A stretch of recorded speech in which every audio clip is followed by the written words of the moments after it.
الحمد للہ وحدہ لا شریک لہ والصلاۃ والسلام علی من لا نبی بعدہ۔ پارہ نمبر 16۔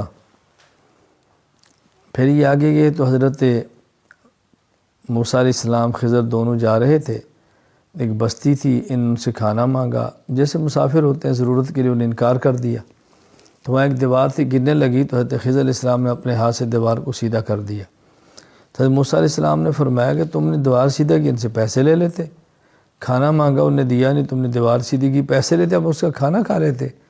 تو حضرت خضر فرمانے لگے کہ اب یہ ہمارا آخری موقع ہے، اب میں اور آپ اکٹھے نہیں رہ سکتے۔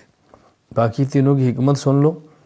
نمبر 1، کشتی کو توڑا تھا، جو کشتی والا میں چھوڑنے کے لیے آیا، اس کنارے پر بادشاہ کی عادت ہے کہ سالم کشتیاں چھین لیتا تھا، تو میں نے تختہ توڑ دیا تاکہ اس کے اندر عیب آ جائے اور بادشاہ نہ لے سکے، میں نے کشتی بچائی ہے ان کی۔ دوسرا، جو بچے کو قتل کیا، یہ بچہ اللہ تعالیٰ کی حکمت ایسی، اگر زندہ رہتا تو نافرمان ہوتا، تو اس کے بدلے میں اللہ تعالیٰ چاہتے ہیں ان کو اچھا بچہ دے دے جو نیک ہو، تو اس لیے نیک بچہ ان کو مل جائے گا۔ باقی جو دیوار ہم نے سیدھی کی ہے، یہاں یتیم بچے ہیں، یہ دیوار کے نیچے ان کے والدین نے ایک سونا دفن کیا تھا، خزانہ، بڑے ہوں گے تو نکال لیں گے، تو اگر یہ دیوار گر جاتی، خزانہ نکلتا تو لوگ کھا جاتے، تو بچے کے بڑے ہونے کا انتظار کون کرتا؟ تو یہ حکمت تھی، یہ میں نے اپنی طرف سے نہیں کیا، سب اللہ تعالیٰ کی طرف سے تھا، تو وہ اللہ کی طرف سے ان چیزوں پر معمور تھا، اس لیے کوئی اشکال ہی نہیں ہے۔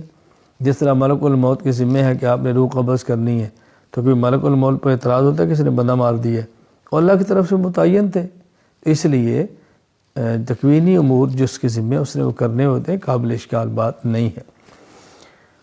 پھر آگے ذوالقرنین کا قصہ بیان کیا، وہ مغرب تک پہنچا، مشرق تک پہنچا، پھر ایک ایسے علاقے میں پہنچا کہ جہاں پر یاجوج ماجوج قوم تھی، اور اس علاقے کے لوگوں نے شکایت کی کچھ ان کا کریں، تو انہوں نے دیکھا ان کے پاس لاؤ لشکر بہت بڑی تعداد ہے، تمہاری ان سے جان چھڑائیں گا، یہ فساد بچاتے ہیں، تباہی بچاتے ہیں، ہم آپ کے ساتھ تعاون کرتے ہیں۔ حضرت ذوالقرنین نے فرمایا کہ مجھے تعاون کی ضرورت نہیں ہے، اللہ نے بہت کچھ دیا ہے، بس تم میرے ساتھ کام کرو۔ کام کرنے کا مطلب پتھر لاتے، تختے لوہے کے بناتے، وہ لاتے اور اس کو سیسہ پلائی دیوار، سیسے کے ذریعے اس کو ڈالتے جاتے، اور جیسے سیسہ پلائی دیوار ہی گویا بہت بڑی دیوار بنا دی اور ان کو وہاں پر بند کر دیا گیا۔ یہ اللہ تعالیٰ نے کی طاقت اور قدرت عطا فرمائی تھی جس سے ذوالقرنین نے یہ کام کیا۔ مطلب یہ تھا کہ مشرق اور مغرب کا یہ بندہ حکمران تھا، جہاں سے سورج نکلتا ہے جہاں سے سورج ڈوبتا ہے، اللہ نے اس کو حکومت عطا فرمائی تھی۔ ذوالقرنین کو ذوالقرنین کہنے کی ایک وجہ بھی یہ ہے کہ قرن کہتے ہیں ایک طرف کو، سینگ کو، تو گویا مشرق ایک طرف مغرب ایک طرف، یہ دونوں طرفوں کا حکمران تھے۔ سورہ کاف کے آخر میں اللہ تعالیٰ نے ایک بات سمجھائی ہے کہ اس بات کا بہت خیال کریں، اعمال کریں اور شرائط کا خیال کریں، کہ ایسا نہ ہو کہ نیک عمل کریں اور اس کے اندر کوئی قبولیت کی شرط نہ ہو تو عمل تباہ نہ ہو جائے۔ قبولیت اعمال کے لیے بنیادی طور پہ 3 شرطیں ہیں۔ نمبر 1، عقیدہ ٹھیک ہو، نمبر 3، نیت ٹھیک ہو، نمبر 3، عمل سنت کے مطابق ہو۔ آخر میں فرمایا کہ دیکھو میں بشر ہوں، تم بھی بشر ہو، میرے اوپر وحی آتی ہے، تمہارے اوپر وحی نہیں آتی۔ اور وحی کیا ہے کہ جو شخص یہ چاہتا ہے اللہ سے ملے، قیامت کے دن کا یقین رکھتا ہے، وہ شرک نہ کرے اور نیک عمل بھی کرے۔ اللہ تعالیٰ ہمیں شرک سے محفوظ رکھے اور نیک عمل کرنے کی اللہ تعالیٰ ہمیں توفیق عطا فرمائے۔ سورہ طٰہٰ، یہ سورت چونکہ شروع ہو رہی ہے طٰہٰ سے، اس لیے سورت کا نام ہی سورت طٰہٰ ہے۔ یہ طٰہٰ یہ مقطعات میں سے ہے، مقطعاتن کی جمع ہے، اور یہ قطعن سے جس کا معنی کاٹنا، طا الگ پڑھتے ہیں، ہاں الگ پڑھتے ہیں، طٰہٰ، اس لیے حروف مقطعات کہتے ہیں۔ اس کا مطلب اور معنی اللہ کے علاوہ کوئی نہیں جانتا۔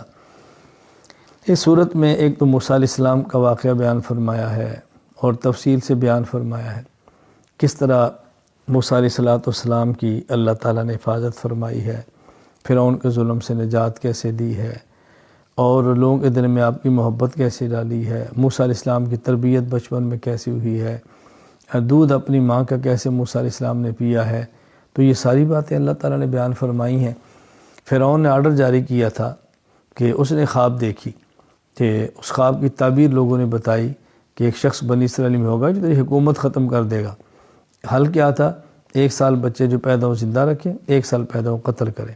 موسیٰ علیہ السلام میں ایسے سال پیدا ہوئے جو قتل کا سال تھا، تو آپ کی والدہ نے ان کو لکڑی کے ڈبے میں ڈالا اور دریا میں ڈال دیا، اور اپنی بیٹی سے کہا ذرا تو اس کا خیال رکھنا۔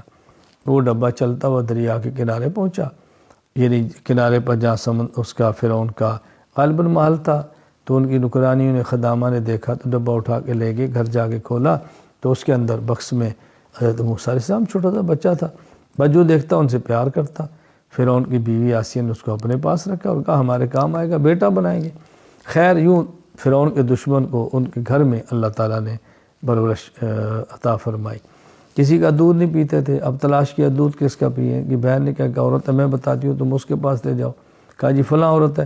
اللہ تعالیٰ فرماتا ہے کہ ہم نے واپس موسیٰ کو ان کی والدہ کے پاس لوٹا دیا، تو والدہ ان کا دودھ پلاتی تھی، اور اسی طرح پھر وہ الحمدللہ بچے ہوئے، جوان ہوئے، ان کے گھر میں یوں تربیت ہوئی۔ تو موسیٰ علیہ السلام کا یہ واقعہ اللہ تعالیٰ نے بیان فرمایا ہے۔ پھر موسیٰ علیہ السلام بڑے ہوئے، وہاں سے وہ ایک آدمی تھا، ان کے ہاتھوں قتل ہو گیا۔ موسیٰ علیہ السلام کی قوم کا آدمی اسرائیلی، فرعون قوم و قبطی آپس میں لڑ رہے تھے، موسیٰ علیہ السلام نے چھڑانے کی غرض سے مارا، وہ مکہ تھا، لگ گیا، وہ قتل ہو گیا۔ قتل کا ان کا ارادہ تو نہیں تھا۔ اگلے دن دیکھا وہ بندہ پھر لڑ رہا ہے، تو موسیٰ علیہ السلام فرمایا تو کل بھی لڑ رہا تھا، تو وہ بھول پڑا کہ کل تو نے بندہ مارا تھا، آج پھر مارے گا۔ تو جب بات کھلی تو موسیٰ علیہ السلام وہاں سے دوڑے اور مدین پہنچے۔ اب مدین حضرت شعیب علیہ السلام وہاں کے نبی ہیں، ان کا وہ علاقہ تھا، ان کی 2 بیٹیاں ہیں، وہ کنویں پر ہیں، پانی پلا کھڑی ہیں۔ تو موسیٰ علیہ السلام نے پوچھا کیا ماجرا ہے؟ انہوں نے کہا جی یہ لوگ ہٹیں گے تو ہم پانی پلائیں گے۔ موسیٰ علیہ السلام نے پانی پلایا، ڈول نکالا، ڈول کے ذریعے پانی نکالا، ان کی بکریوں کو پانی پلایا۔ وہ موسیٰ علیہ السلام وہ چلی گئی بیٹھ کے۔ خیر انہیں جا کر والد سے کہا کہ آج ایک آدمی تھا، اس نے ہماری بکریوں کو پانی پلایا، فرمایا ان کو لے کر آؤ۔ موسیٰ علیہ السلام کو گھر لے کر گئی تو موسیٰ علیہ السلام کو نے طاقت بھی دیکھی تھی، بڑی قوت ہے، ڈھول نکالتے ہیں، اور امین اتنے تھے کہ ان کی نگاہ ہی نہیں اٹھی ان عورتوں کی طرف۔ تو انہیں والد سے کہا بہت نیک آدمی ہے، تو میں اس کو اپنے پاس رکھ لوں۔ یوں حضرت شعیب علیہ السلام فرمایا کہ تم میرے پاس ٹھہرو، میں چاہتا ہوں تمہیں اپنی 2 بیٹیوں میں سے ایک بیٹی کا نکاح دوں، اور تم میرے پاس بکریاں چراؤ 8 سال تک، اور اگر 10 پورے کر دو تو تمہاری مرضی ہے۔ خیر موسیٰ علیہ السلام 10 سال وہاں ٹھہرے، بکریاں چرائیں، پھر نکاح ہوا، اہلیہ کو لے کر واپس آئے۔ راستے میں ان کو ضرورت محسوس ہوئی، دور سے آگ نظر آئی، وہاں گئے تو آگ نہیں تھی، تجلی الہی تھی۔ اللہ نے فرمایا تم جوتا اتارو، سامنے آؤ، وہاں موسیٰ علیہ السلام پر وحی آئی، تو یوں نبی بن کے واپس آپ مصر کے اندر آئے۔ پھر فرعونیوں سے مقابلہ ہوا، اللہ تعالیٰ نے ان کو فتح عطا فرمائی، ان کو غرق کیا۔ تو یوں موسیٰ علیہ السلام کا واقعہ بھی بیان فرمایا۔